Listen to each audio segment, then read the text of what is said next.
नमस्कार दोस्तों, आज हम इस वीडियो में ये पार्ट फर्स्ट के प्रथम प्रश्न पत्र के टॉपिक समाजशास्त्र का मानवीय परिप्रेक्ष्य के बारे में बात करेंगे। इससे पिछले वीडियो में हमने समाजशास्त्र के परिप्रेक्ष्य और समाजशास्त्र के वैज्ञानिक परिप्रेक्ष्य के बारे में विस्तार से बात की।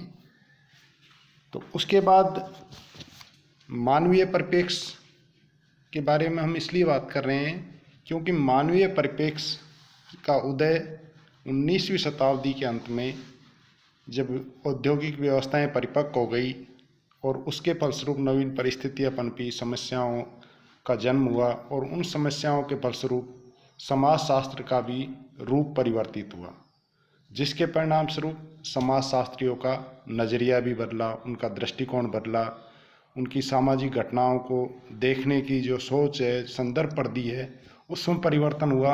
इन परिवर्तनों के कारण मानवीय परिप्रेक्ष्य अस्तित्व में आया और ये माना जाता है कि मानवीय परिप्रेक्ष्य का जन्म ही वैज्ञानिक परिप्रेक्ष्य के विरोध स्वरूप हुआ है। और चूँकि इसमें वैज्ञानिक पद्धति के अति संयम और नैतिक निष्पक्षता की मान्यता नहीं दी गई है, तो हम इसकी बात करें तो मानवीय परिप्रेक्ष्य उस संदर्भ में है कि किसी भी सामाजिक घटना को उसमें रहने वाले लोगों के दृष्टिकोण से समझने का एक नज़रिया है, एक दृष्टिकोण है। क्योंकि कई बार सामाजिक घटनाओं का वैज्ञानिक दृष्टिकोण से अध्ययन नहीं हो पाता और जिसके परिणाम स्वरूप कुछ ऐसी सामाजिक घटनाएं होती है जिनको समाजशास्त्र में अध्ययन से वंचित होना पड़ता है। उन घटनाओं को समावेशित करने के लिए, चाहे वो शोषितों का अध्ययन हो, महिलाओं का हो, पीड़ितों का हो, ये सब प्रकार का जो अध्ययन है वो मानवीय परिप्रेक्ष्य के अंतर्गत किया जा सकता है। चूँकि जब 19वीं शताब्दी के अंत में वैज्ञानिक परिप्रेक्ष्य पर आवश्यकता से अधिक जोर दिया जाने लगा, तो उसके परिणाम स्वरूप वैज्ञानिक परिप्रेक्ष्य का विरोध उत्पन्न हो गया और उस विरोध के परिणाम स्वरूप जो परिप्रेक्ष्य अस्तित्व में आया उसको वैज्ञानिक मानवीय परिप्रेक्ष्य कहा गया। इसको हम इस रूप में देख सकते हैं कि सारांश रूप में बात करें तो इसमें वैज्ञानिक पद्धति के अति संयम और नैतिक निष्पक्षता को मान्यता नहीं दी गई है। इसमें दिन प्रतिदिन की छोटी छोटी घटनाओं पर ध्यान दिया जाता है, जो अक्सर पहले वैज्ञानिक परिप्रेक्ष्य में नहीं दिया जाता था। उपेक्षित और शोषित लोगों, कमज़ोर वर्ग के अध्ययनों पर भी जोर दिया जाता है। इन लोगों के अध्ययन के बिना समाजशास्त्रीय ज्ञान अधूरा रहता है, क्योंकि समाज के सभी तबकों का अध्ययन समाजशास्त्र में होना चाहिए। तो जिन तबकों का अध्ययन वैज्ञानिक परिप्रेक्ष्य के अंतर्गत नहीं किया जाता, उनका अध्ययन मानवीय परिप्रेक्ष्य के अंतर्गत किया जाता है। इस परिप्रेक्ष्य की सहायता से सामाजिक यथार्थ को सही रूप में समझा जा सकता है। इसमें सहभागिक अवलोकन पद्धति, अर्थात अध्ययनकर्ता द्वारा घटनाओं में भागीदारी निभाकर या घटना स्थल पर अपनी उपस्थिति दर्ज कराकर जो अध्ययन किया जाता है, ऐसी पद्धतियों को काम में लिया गया है। सारांश रूप में इसकी कुछ प्रमुख विशेषताएं हैं जिनके बारे में हम संक्षिप्त में चर्चा करें तो पहली विशेषता है कि मानवीय परिप्रेक्ष्य वैज्ञानिक परिप्रेक्ष्य की कठोरता के विरुद्ध है।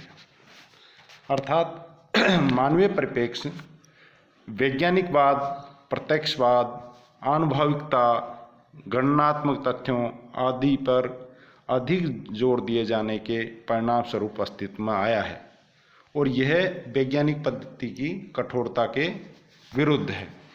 इसलिए ये माना जाता है कि ये वैज्ञानिक पद्धति की कठोरता को नहीं अपनाता है।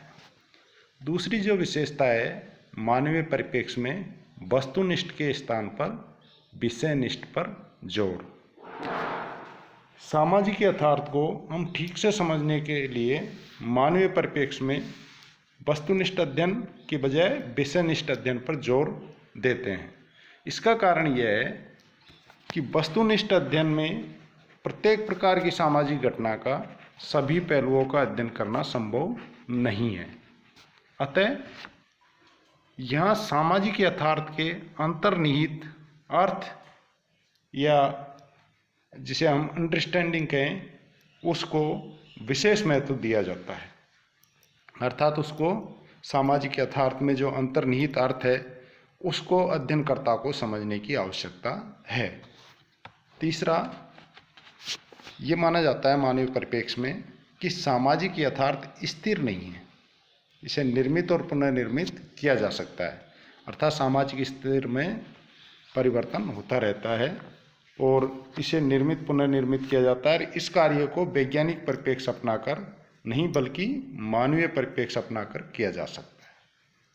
चौथी विशेषता, मानवीय परिप्रेक्ष्य में उपेक्षित वर्ग, शोषित वर्ग, महिलाओं इत्यादि के अध्ययन पर अधिक जोर दिया गया है, क्योंकि यदि इनका अध्ययन नहीं करेंगे तो समाजशास्त्रीय अध्ययन संपूर्ण नहीं होगा और इसका समाजशास्त्रीय ज्ञान का सही सदुपयोग तभी हो सकता है जब सभी वर्गों का समाजशास्त्र के अंतर्गत अध्ययन किया जाए। पांचवी विशेषता है कि मानवीय परिप्रेक्ष्य में सभी प्रकार के जो पूर्वाग्रह है, पूर्व स्थापित मान्यताएं हैं, उनसे अध्ययनकर्ता अपने आप को मुक्त रखता है ताकि नवनिर्मित सामाजिक यथार्थ की निष्पक्षता का अध्ययन और परीक्षण किया जा सके। अर्थात किसी भी प्रकार का पूर्वाग्रह, पक्षपात इत्यादि अध्ययनकर्ता में नहीं होता है मानवीय परिप्रेक्ष्य में। छठी जो विशेषता है, केवल समाज पर ही जोर नहीं देता मानवीय परिप्रेक्ष्य, बल्कि व्यक्ति के अध्ययन पर जोर देता है और इसकी बहुत सीधी सीधी मानता है मानवीय परिप्रेक्ष्य की कि समाज का निर्माण व्यक्तियों से होता है। यदि व्यक्ति नहीं होंगे तो समाज का निर्माण नहीं होगा। इसलिए व्यक्ति का अध्ययन भी उतना ही महत्वपूर्ण है जितना कि समाज का है, बल्कि समाज से पहले व्यक्ति है, इसलिए व्यक्ति के अध्ययन पर जोर दिया जाना चाहिए। व्यक्ति समाज का निर्माता है, इसलिए भी आवश्यक है कि व्यक्ति के अध्ययन पर जोर दिया जाए। सातवीं विशेषता, मानवीय परिप्रेक्ष्य में सामाजिक प्रतिमानों को प्रतिमानात्मक के बजाय अर्थ प्रतिमान के संदर्भ में समझने पर जोर दिया जाता है।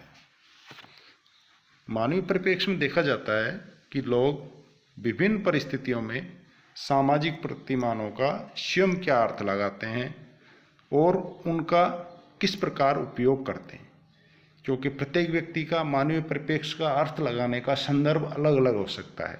तो उस संदर्भ को समझने पर मानवीय परिप्रेक्ष्य जोर देता है कि वह क्या अर्थ लगाता है, उसको किस रूप में वो समझता है।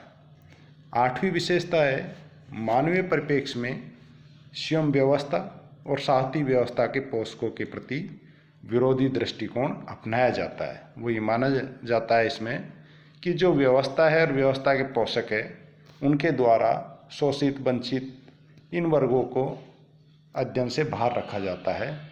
इसलिए चूँकि सामाजिक व्यवस्था को बनाए रखने में उनका भी उतना ही महत्वपूर्ण योगदान है जितना कि अन्य वर्गों का है, इसलिए इनका भी अध्ययन किया जाना चाहिए। और नवीं विशेषता है कि वास्तविकता के निकट वाली जो अध्ययन पद्धतियां हैं उनका इसमें सहारा लिया जाता है, जैसे सहभागी अवलोकन है, डायरियाँ हैं, पत्र है, आत्मकथाएँ, जीवनी आदि है। क्योंकि सहभागी अवलोकन में अध्ययन करता स्वयं अध्ययन क्षेत्र में जाकर के अपनी उपस्थिति दर्ज कराता है और घटनाओं को बहुत नज़दीक से देखता है, समझता है। और इसी प्रकार डायरियाँ पहले बहुत सारे व्यक्तियों की एक आदत होती थी कि अपने जीवन के बारे में डायरी में कुछ बातें नोट करना या डायरी मेंटेन करना। इसी प्रकार पत्र लिखने का, चूँकि आजकल मोबाइल और इंटरनेट का ज़माना है, पहले पत्र लिखे जाते थे। पिता का अपनी पुत्री को पत्र, जवाहरलाल नेहरू जी का जैसे इंदिरा जी को पत्र, या किसी मित्र को पत्र, किसी अभिन्न मित्र को पत्र, बेटी का पिता को पत्र। तो इस तरह पत्रों से आपसी जो रिलेशन है उसको समझने का भी एक अवसर मिलता है। इसी प्रकार से आत्मकथाएं, व्यक्ति अपने जीवन के बारे में जीवनियाँ लिखता है, दूसरे के बारे में जीवनियाँ लिखी जा सकती है। आत्मकथाएं व्यक्ति अपने बारे में लिखता है, अपने जीवन में घटित होने वाली घटनाओं का चित्रण करता है आत्मकथा में। और जीवनियाँ कोई व्यक्ति दूसरे व्यक्ति के बारे में जो लिखता है, वो जीवनियाँ हैं जो कि दूसरे के लिए प्रेरणा स्रोत है, उन सब के अध्ययन पर भी मानवीय परिप्रेक्ष्य में जोर दिया जाता है। तो इस प्रकार से समाजशास्त्र में मानवीय परिप्रेक्ष्य का उदय हुआ। लेकिन इसका अभिप्राय ये कतई नहीं है कि मानवीय परिप्रेक्ष्य के उदय के पश्चात वैज्ञानिक परिप्रेक्ष्य समाप्त हो गया हो, बल्कि समाजशास्त्र में मानवीय और वैज्ञानिक दोनों ही परिप्रेक्ष्यों का बराबर काम में लिया जाता है और उनका जो महत्व है दोनों का ही बराबर है, कायम है। तो इस प्रकार से दोनों ही परिप्रेक्ष्य समाजशास्त्र के अध्ययन में महत्वपूर्ण भूमिका निभा रहे हैं।